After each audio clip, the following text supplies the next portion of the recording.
Thank you very much.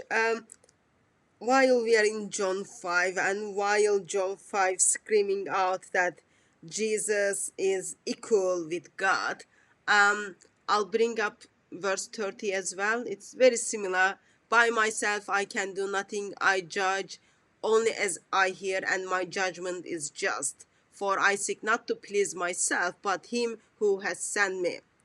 As Jesus says, by myself I can do nothing, he also expresses that his relationship to Father, in a sense, he's there to please God. Yeah, and this goes back to some of what we were saying Yeah. before. We always have to keep in mind two truths that John has already told us about in the prologue. Yeah. Jesus is God, one in essence with the Father, John 1:1. Jesus is the source of all creation and life, the succeeding context.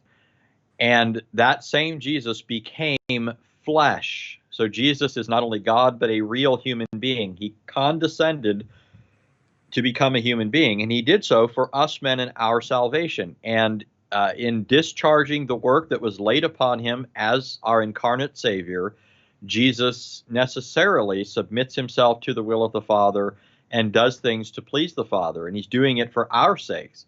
So none of this is at variance with Christian theology. It's really a reflection of the fact that Muslims so often aren't willing to take into account what Christians actually believe.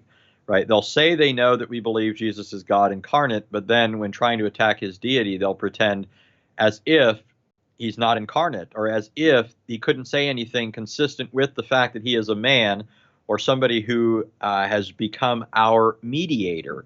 Okay, so while it's certainly true that Jesus is God and has all authority, it's also the case that Jesus is a human being and is exercising that authority in the role or capacity of a mediator, right? And in that sense, Jesus speaks of doing nothing of himself or on his own initiative, but always judging. And this is not to say that this has no implications for our view of the divine persons, because as I said before, this reflects the order or the relationships that obtain between the persons. Jesus is the eternally begotten Son of the Father.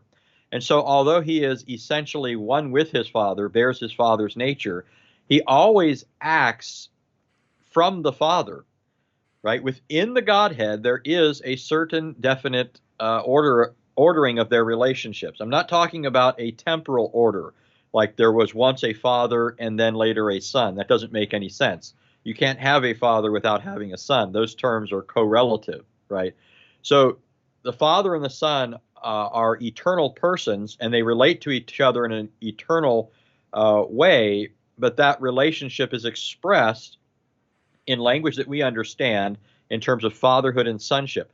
And just as a son is somebody who always, a faithful son, a righteous son, a good son, always acts in perfect harmony with or in honor of his Father, so does Jesus, the second person of the Trinity.